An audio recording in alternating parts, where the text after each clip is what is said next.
salut! Bienvenue à ce 8e épisode de podcast. Tu peux partir ça. Bienvenue à ce 8e épisode de Espace Liminal Podcast. C'est moi Isabelle. C'est moi Caro.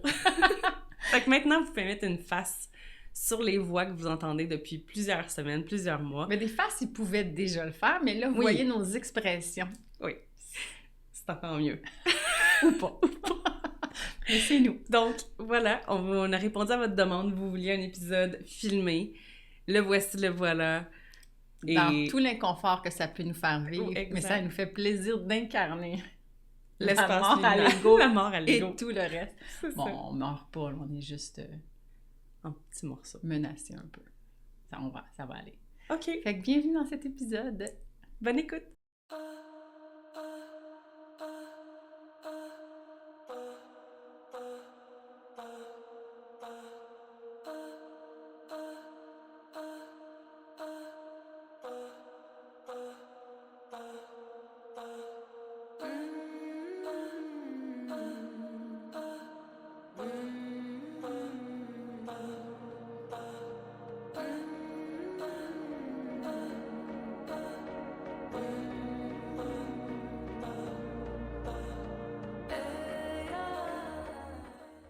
Salut! Bienvenue à ce 8e épisode de podcast de l'Espace Liminal. On a un petit spécial aujourd'hui, c'est filmé, mais ceux qui l'entendent, ils le savent pas. Fait Je que prêche! c'est sur YouTube si vous voulez nous voir la bête. Puis ça nous rend un peu inconfortable, c'est un peu intimidant, mais Ouais. ça fait partie de l'espace liminal, de se lancer. Puis ce podcast-là a été un petit espace liminal en soi. Ça nous a demandé de laisser aller, d'apprivoiser des choses qu'on connaissait pas, d'explorer. Donc, cet épisode-ci fait partie du processus. D'abord, le podcast, on l'espérait bien avant. Hein? Ça Oui, faisait depuis la pandémie là, qu'on y réfléchissait, Puis, le timing était pas bon il y a 3 ans. Il y avait comme quelque chose il y avait toujours un caillou dans l'engrenage, finalement. Tu sais? Le travail prenait beaucoup de place, on n'était pas disponible. Puis moi, je retournais à l'école. Puis on était vraiment dans la phase, tu sais, en plein espace liminal des fois, mais ça dépend lequel, mais là, c'était professionnel pour toi, fait que c'était pas encore le bon temps pour dire dans quoi je m'investis, dans quoi je mets du temps, tout ça. Puis on trouvait ça un peu frustrant parce qu'on avait l'impression qu'en pandémie, vu qu'on vivait Ah oui. un espace liminal sociétal, que c'était là le bon moment pour le faire. Oui, Puis oui. on sentait une urgence, puis on était comme un peu, c'est ça, déçus et frustrés. Puis pourtant, ben c'est plate, mais le fait que j'ai vécu une séparation qui a été marquante pour moi, là, puis un cancer du sein, mais ça a ajouté des expériences. Donc, c'était plus juste un espace liminal professionnel. Là, c'était personnel, c'était ma santé, c'était... Puis comme si là, on sent qu'on touche à plus plusieurs thèmes. de gens, exactement. puis plus d'expériences diverses. Fait que ça nous amenait tantôt à discuter de ça, puis à réfléchir du fait que des fois, je trouve qu'on a deux tendances. Quand on a un projet ou quelque chose, un rêve, là, quelque chose qui nous fait vibrer puis qu'on espère mettre en place, bien, on peut être soit, ce qui est ma tendance, puis j'en reparlerai tantôt, mais que ça reste une fantaisie, en fait. À chaque fois qu'on s'approche de peut-être le mettre en action, bien, il y a toutes sortes de résistances, toutes sortes de peurs qui font que on le remet à plus tard, ou on fait juste être tout le temps... Dans le fond, on alimente une fantaisie, mais ça ne devient pas actualisé, ça ne devient pas un projet. Ou encore, on force trop. Oui. Puis c'est ça qu'on aurait pu faire avec le podcast, puis ça a été tout à fait bénéfique qu'on attende. De laisser aller, Puis dire, il y a d'autres choses. Moi, j'allais à l'école, j'avais d'autres choses qui se présentaient sur ma route que je devais prioriser. Toi aussi. Puis ça a fait en sorte que, bon, c'était frustrant, mais on a laissé aller les choses, puis... Mais toi, déjà, t'es quelqu'un, en tout cas, moi, t'as eu cette influence-là dans ma vie, c'est que t'es quelqu'un qui fait les projets. Tu sais, t'es quelqu'un qui met en place... Moi, c'est ça, j'ai maintenu des rêves des années, là. OK, je vais devenir une pianiste qui va m'accompagner au piano quand je chante. Je vais écrire un livre un jour. Tu sais, c'était tous des projets. Puis c'était toujours... J'aime ça, tu fais ce mouvement-là comme si c'était lisse sur la feuille. Un jour, beau. dans la ligne du temps, C'est ça va ça. se placer, mais ça sera pas maintenant. Ouais. Mais ça va se passer un jour. Mais toi, le podcast, c'est comme, OK, on le fait là. Ben, c'est parce que ça, c'est moi qui me pousse, en fait. Tu sais, quand je disais que quand je me vois dans mes résistances, je le sais que ça veut dire qu'il faut que j'affronte, qu'il y a une peur. Donc, quand je me sens que ça... Je suis encore dans le rêve de ci, de ça, je suis comme non, c'est pas ça, je veux que ça se fasse. Donc, là, je pousse. Ouais. Puis mon espace liminal, c'est faire. Fait que je fais. Ouais. Puis je pense que c'est comme ça aussi qu'on devient meilleur, qu'on gagne en expérience, c'est en faisant.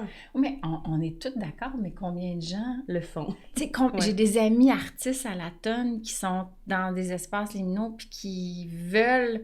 Tu sais, même qui créent de l'espace. Il y en a qui quittent leur job puis mais je vais prendre soin de ma santé à la place pendant ce congé-là où je suis supposée de faire mon projet. Finalement, je vais faire telle affaire avant. Tu sais, fait qu'on est d'accord avec ton principe, mais toi, tu le fais. Puis moi, ce qui m'a aidée, c'est que j'avais réfléchi à ça, tu sais, à ma résistance, puis qu'est-ce qui fait que je le mettais pas, là, je l'actualisais pas, puis j'avais compris plein de choses sur mon perfectionnisme, mon idéalisme, qui fait que tu sais, une fantaisie, quand tu l'actualises, c'était peurant, là, parce que ça se peut que tu sois pas aussi bon que dans ta fantaisie, puis que ça se peut que le projet pogne pas comme t'espérais, puis qu'il touche pas de gens, puis qu'il... Fait que j'étais prête, tu sais, quand tu m'as lancée, j'avais déjà cette disposition où je me disais « better done than perfect », c'est comme... C'est ça qui est ça, tu sais, le fameux... Ce qui est en bouddhisme, là, c'est juste, ça va être ce que c'est. J'aime mieux la deuxième version québécoise. C'est ça qui est ça. C'est ça qui est ça. Puis, ce qui m'aidait, c'est de ne pas me préparer. Tu sais, quand on arrivait pour le podcast, parce que plein de gens doivent se demander comment on procédait, là, mais c'était... Oui, parlons-en de ça, c'est bon. On se préparait. Ben toi, tu te préparais parce que toi, ça t'aide de te préparer. Moi, ça me nuit de me préparer. C'est ça.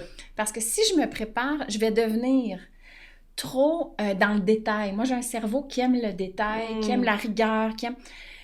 Fait que je vais tout lire ce qui a été dit, ce qui a été écrit sur le sujet. Puis là, à un moment donné, je me perds, puis je le fais jamais, le projet, parce que c'est interminable, tu comprends? C'est comme si à un moment donné, il va falloir que je cite tous les auteurs, tout ce qui a été dit. Sources, une revue de littérature vraiment trop élaborée. Fait que là, ce qui m'aide, c'est que je me dis, non, j'ai quand même 25 ans d'années de expérience. Tu les connais, là. Qu'est-ce que je sais, moi, sur ce qui a été dit là-dessus? Qu'est-ce que j'ai à dire? Mettons, si je... Fait qu'on se retrouvait ensemble, j'écrivais ma leçon de vie, on la réalisait ensemble, that's it. Toi, tu t'écrivais l'introduction, on la réalisait ensemble, on se lançait. Le contenu de la discussion, c'était improvisé. On partageait, en fait, ce qui nous venait de ce qu'on avait vécu comme expérience qui était en lien avec notre contenu, puis c'était ça.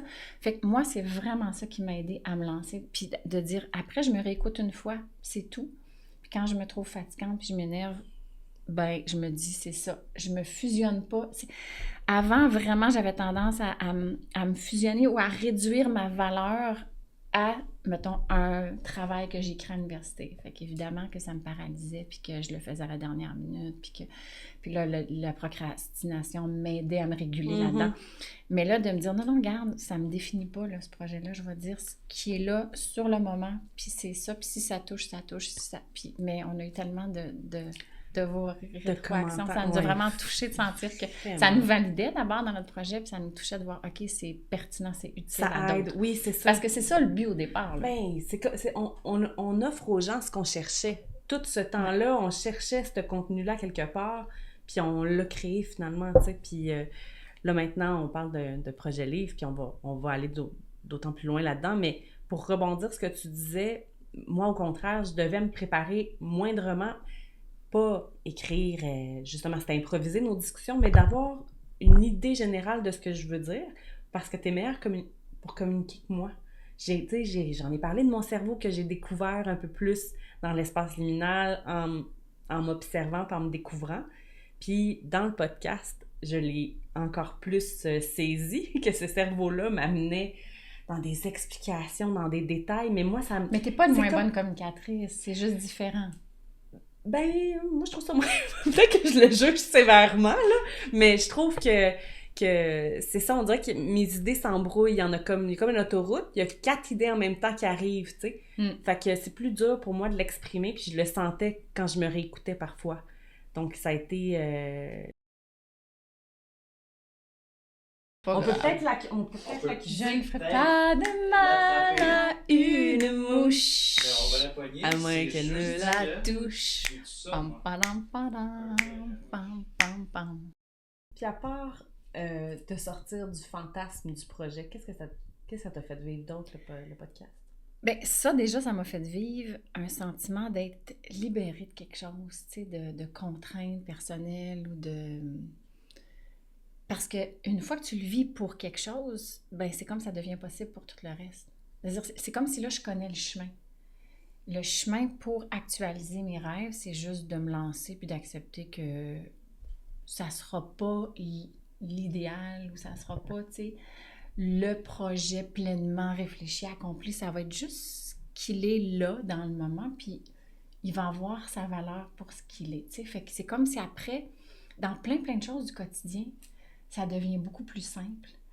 Dans plein de choses qu'on va expérimenter, c'est comme, ben, ça a été parfaitement imparfait. Mm-hmm. Fait que ça, le parfaitement imparfait, c'est devenu comme un des mantras. Là, je trouve ça super libérateur. C'est comme...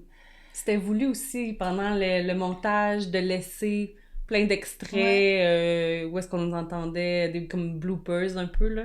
Ouais, c'est comme ça devient l'intention que ça soit... Puis, ben ça se rapproche, tu sais, ça devient de plus en plus aligné avec nos valeurs. Tu sais, c'est ça, l'espace liminal, l'utilité de ça, c'est de se rapprocher de notre soi authentique, puis d'être plus libre, d'être ça, de s'affranchir de plein d'obstacles, que ça soit des dogmes ou des insécurités. Fait que de parler de l'espace liminal, de parler de l'intention de vivre l'espace liminal pour se rapprocher de qui on est, puis de le vivre en même temps, c'est trippant. Ben, c'est de l'incarner. Ça a du sens, puis ça fait que notre projet, ben, on y croit plus, puis probablement qu'on le communique aussi complètement. Avec quelque chose qui ben, oui, puis quand on le fait, les deux, on suivait un peu les étapes. Ah oui. T'sais, ça, c'était trippant. Ben oui, on n'était pas loin. T'sais, moi, si je l'avais fait 3 ans avant, j'avais pas fait l'INIS, donc j'aurais pas pu témoigner justement de cette reconstruction-là puis de la réorientation de ce que ça voulait dire après de régresser, de vivre les obstacles, de continuer à progresser. C'était un bout qu'on n'a pas mis, que tu m'avais amené. Tu m'avais envoyé une théorie là, sur ce que les proches vivent, tu sais, parce que... Ah, c'est moi qui l'ai inventé. Ah, c'est toi qui l'as inventé? Ben oui, tout le temps. Okay, dans ton blog? Moi, je pensais que c'était une source. OK. C'était n'importe quoi, mais c'était bon. Écoute. Mais maintenant, tu le résumes. Ah, shit. Je n'ai pas de point de forme là-dessus. Tu avais mis 4 noms. Oui, il y a 4... Pendant que tu vas vivre un gros changement, il va y avoir environ 4 catégories de personnes dans ton entourage. Tu sais, il va y avoir les clones. C'est comme ça que je les appelle. C'est les personnes qui vivent la même chose que toi. Le même changement. Admettons comme la parentalité. Tu sais, tu vas avoir les deux parents. Ils vibrent à la même affaire. Oui, ils font la même affaire, mais ça se peut que ça soit complètement différent, la façon de le vivre. C'est que le changement est le même, puis on va avoir tendance souvent à se comparer à un clone. Parce que c'est comme nous-mêmes, c'est comme la même chose que nous, mais c'est pas pareil. C'est pas la même affaire, c'est différent, c'est un clone. Fait que de faire attention à ça, tu sais, c'était une façon pour moi de le symboliser, tu sais. Ensuite, je disais qu'il y avait les cheerleaders puis les boo-leaders. C'est les personnes un peu qui vont soit t'encourager, mais de façon un peu à outrance, tu sais, très, très intense, que, tu sais, ton changement... C'est pas, vas-y, c'est bon pour toi! Oui, c'est ça, exactement! Oui, tu en as une qui m'avait dit, ton cancer, c'est pas une maladie! C'est ça, c'est très... Ça se veut comme très inspirant, mais c'est un peu comme de la junk food. C'est un peu vide. Oui. Tu sais, puis même chose pour les personnes que ça va être comme... Mais mon Dieu, t'as-tu pensé à telle chose? Puis ton fonds de pension, puis là, c'est quand même épouvantable ce que tu... Ils veulent vite que tu recules. Oui, là. Exactement. Okay. Ces personnes-là, ils vont te procurer soit une validation très rapide, ou au contraire, ils vont te descendre de façon très rapide aussi, mais il faut toujours prendre ça avec distance, tu sais, de faire attention, parce que c'est un peu vide, tu sais, c'est soit des encouragements... c'est ça, qui sont pas très profonds ou au contraire des découragements qui ne le sont pas plus. Le troisième type de personne, c'était le compagnon, la compagne. C'est un peu ce que tu as été pour moi pendant mon espace séminaire. C'est la personne qui comprenne ou non ce que tu vis. Cette personne-là, elle va te porter à certains moments, surtout dans les moments d'effondrement, là. Puis là, je pensais beaucoup à l'image... t'as-tu écouté Lord of the Rings? Oui. Tu sais, à un moment donné, quand Frodo arrive à la fin, là, puis là, il s'effondre, là, tu sais, il est plus capable d'aller porter l'anneau, il est trop... Ah oui. Puis là, t'as Oui. son compagnon qui le porte. « I cannot carry it for you, but I can carry you. » C'est un peu ça, tu sais, où je peux pas porter le changement que tu fais en ce moment, mais pendant un bout de temps, je peux te porter, tu sais. Mais ça, t'as là, été c'est... ça pour moi aussi, puis juste d'y penser, ça m'émeut. Ouais, moi aussi. Juste Ça de a parler été de tough, ce rôle-là, là, de cette personne-là qui, à un moment donné, te porte parce que t'en as plus de ressources, là. Mm. Tu sais, puis ces personnes-là, ce que je me disais, c'est faut y faire attention, par exemple, parce qu'il y en a là-dedans que c'est beaucoup d'altruisme, puis qui vont vouloir tellement donner à l'autre, qu'ils vont s'oublier eux-mêmes, justement, puis faire attention de se remettre sur pattes à un moment donné pour marcher, continuer notre route, pour leur laisser leur énergie, puis pas en prendre soin de ces Mais personnes-là ça, aussi. nous deux, on est assez égocentriques pour ça. On n'était pas à risque de ça. Mais non, on est se assez perdait pas de consciente. vue. Non, on est assez Mais consciente on pour s'est se soutenus dire... vraiment. Ah, mon C'était Dieu. précieux. Nos appels, nos messages vocaux, il y en a-tu eu? Ça a Ouais. tellement été précieux. Pendant un bout de temps, j'ai pensé vous mettre des extraits de ces messages vocaux-là. C'est vrai, des marches qu'on prenait avec Finalement, il y en avait chacune trop. dans les oreilles de l'autre, dans les écouteurs, je devrais dire, plus Oui. que dans les oreilles. Mais oui, c'était précieux ces moments-là. Oui, moi, ça m'a beaucoup, beaucoup aidé. Puis le quatrième type, dans ton entourage, il va avoir les dommages collatéraux. Ah, c'est ceux qui subissent notre changement. Oui, c'est ceux qui vont subir le changement, je pense, aux enfants. Et là, je sais pas si j'ai rendu avec du make-up Non, partout. ben non, t'avais juste mis une petite ligne en haut. Mais oui, les enfants, par exemple, tu sais, quand tu fais... ou ton conjoint ou ta famille ou peu importe, tu sais, des fois, vont comme recevoir ça. Puis eux, les dommages collatéraux, c'est pas juste qu'ils vont le subir, c'est qu'ils vont devoir changer. Tu sais, quand, mettons, les parents décident de se séparer, les enfants, ils n'ont pas le choix, ils vont vivre un changement. Oui, c'est ça. Je pense à ces personnes-là qui sont obligées de changer eux-mêmes à cause de toi. Puis ça peut aller loin, parce qu'évidemment qu'il y a nos proches, puis il y a des gens qui vont... On en a parlé, hein, je pense, dans un épisode, qui vont résister à ce changement-là, ou qui vont réagir en nous blâmant, ou en paniquant, ou en toutes sortes de réactions, en fait. Mais il y a aussi, même au-delà de nos proches, tu sais, ça peut être nos collègues, on revient au travail, puis on revient pas de la même façon. Non. Ça peut être des voisins, ça peut être, tu sais, ça peut aller quand même assez large. Il y a un effet... un effet papillon. Oui, comme on disait. Ouais, tout à fait. Puis ça peut inspirer ou ça peut, au contraire, faire reculer des gens de dire « Ouf, j'ai pas envie d'aller là, puis je préfère rester dans du fonctionnel, confortable, que de vivre cette crise-là. » Mais... Puis c'est correct, tu sais. C'est une autre chose aussi que je pense que c'est important de dire en dernier épisode, c'est que la croissance à tout prix, là, c'est pas ça le message qu'on veut véhiculer, là. C'est pas de... Bouleversez vos vies! c'est ça! Lâchez tout! Puis non, c'est pas ça le message, tu sais, c'est... Tu sais, si vous êtes inconfortable, si vous subissez quelque chose qui vous demande de devoir changer, ben il y a l'opportunité de l'espace liminal. Puis sinon, ben... Faites votre bout de chemin, faites votre vie, puis... Notre amie la mouche est de retour. Ah. Elle nous aime. Je pensais que t'allais... Oh! Elle est plus de ce monde! Elle est morte à son ego! Mais c'est ça, mais moi, tu vois, c'est ça, je veux toujours faire attention, tu sais, de justement dire aux gens, mettons, qui nous suivent sur... Tu sais, je mets parfois des petites vidéos inspirantes sur Instagram puis tout, puis à un moment donné, je suis comme, oh, peut-être que c'est trop de positivisme ou trop de... Tu sais, je trouve qu'il faut faire attention à ça parce qu'il y a tellement de choses... Tu sais, on était victime de ça quand on a parti le podcast, là, les espèces de TED Talk, là, changer votre vie et tout sera merveilleux, le avant puis le après. Tu peux, toutes ces phrases-là de mal. Oui. Non. Mais oui, mais c'est vrai que les résistances aussi, on veut pas juste lutter contre nos résistances ou parce qu'elles sont là des fois pour des bonnes raisons. Puis il y a des décisions que j'ai prises tardivement, tu sais, auxquelles je réfléchissais, puis j'ai bien fait d'attendre. Voilà. D'autres fois, non, là, mais c'est pas systématique que nos résistances sont mauvaises ou qu'elles nous briment. Ouais. Fait que c'est pas parce que nous, on a plongé dans le vide, puis qu'on s'est étalé par terre, puis on a été en morceaux, puis que là, on se reconstruit, puis on dit que c'était une bonne chose, cette souffrance, que ce l'est pour d'autres. Tout le monde. Non, exactement.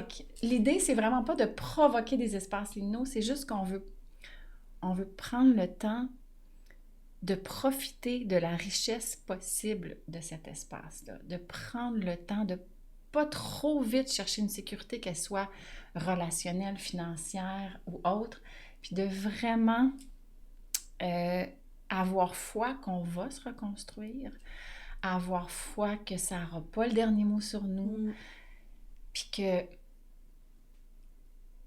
l'après, qui est complètement inconnu, risque d'être vraiment chouette.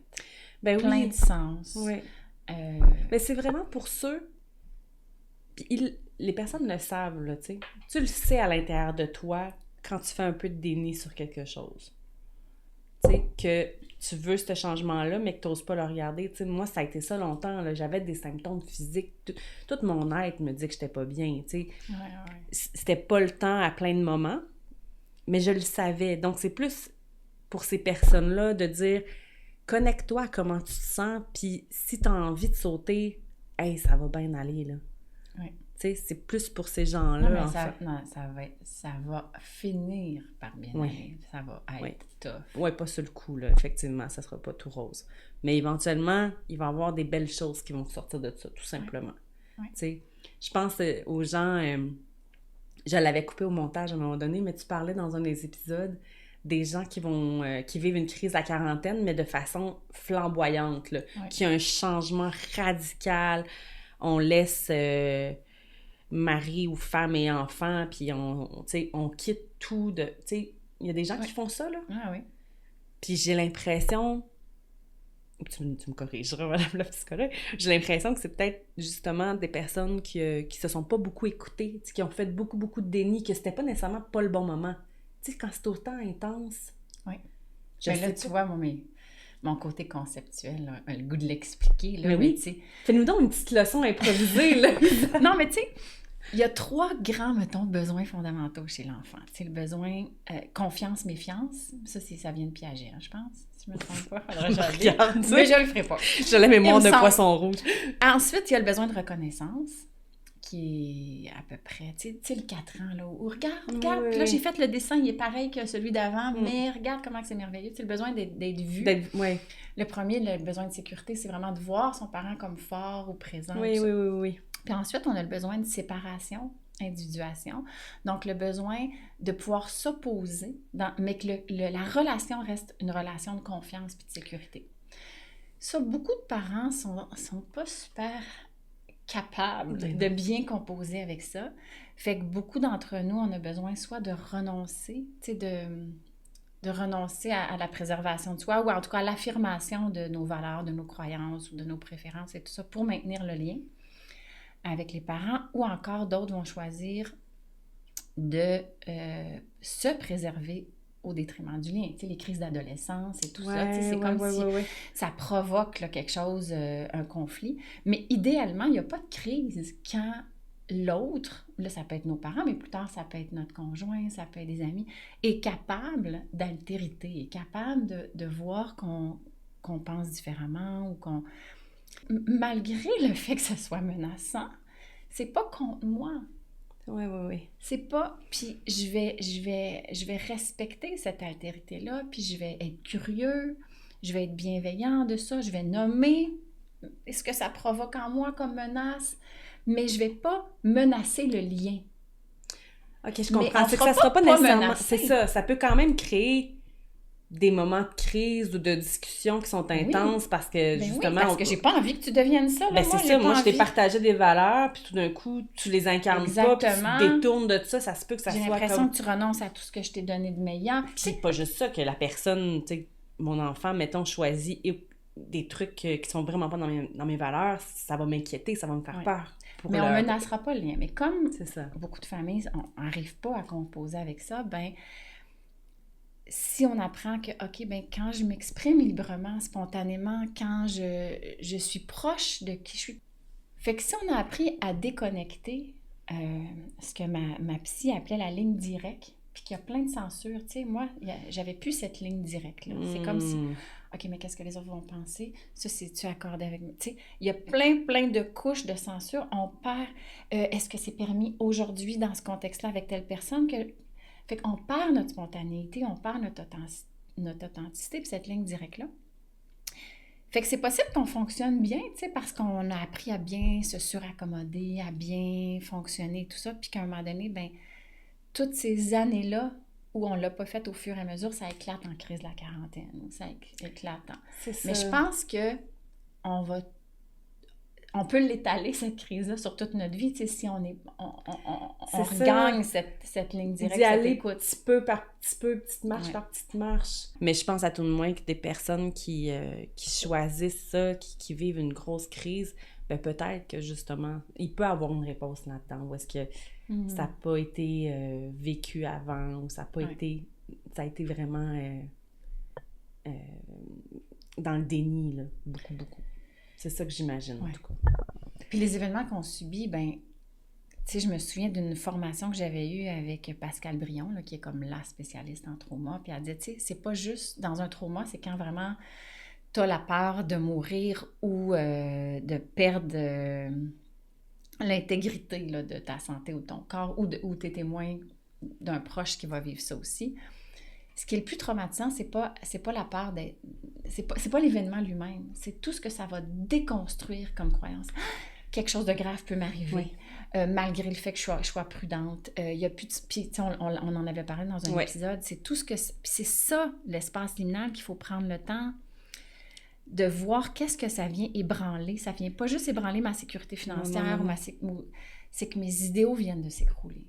C'est que mon sens de la justice vient de s'écrouler. C'est que je ne peux plus avoir de sécurité dans la justice sociale. Je ne peux plus avoir de sécurité dans le fait que si je suis dévouée, engagée, aimante, les choses vont bien aller. Il n'y a plus tout le sens de l'ordre qu'on s'est créé, parce qu'on se crée une sécurité dans le fait que les choses sont prévisibles, sont ordonnées. On donne du sens à certaines choses. Ça fout le camp. Puis c'est ça, c'est pas le fait de perdre sa job qui est angoissant, ou d'avoir le cancer, d'avoir peur de mourir dans un an. C'est, hey, je me suis toujours super bien alimentée. Puis, il n'y a aucune... Ça veut pas dire que je vais vivre vieille, là. Je peux avoir... Fait que c'est tout ça qui... Cette déstabilisation. C'est où mon plancher? C'est ça, exact. Où ma sécurité? T'es tellement déstabilisé, c'est tellement inconfortable, cette posture-là. C'est la pire, je pense. C'est la pire chose. C'est vraiment une mort. Tu sais, quand on dit mort, c'est vraiment... Oui, c'est ça. Fait que l'ego, la justice, les idéaux, les croyances... Mais c'est ça, je pense qu'étant donné notre société nord-américaine, on est moins habitué à gérer ça, à parler de ça, d'où l'idée de la mort. Est-ce que ça nous rend plus fragiles à ça, à complètement vouloir éviter les inconforts comme ça de déstabilisation puis de déconstruction?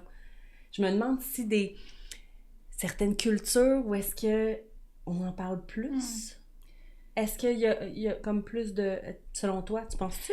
Ben, je me souviens d'un film où, à la fin, il y a un Nord-Américain avec un Asiatique. Mais dans ce film-là, tu sais, c'est ça. À la fin, l'Asiatique dit au Nord-Américain, tu sais, vous concevez la vie comme le bonheur.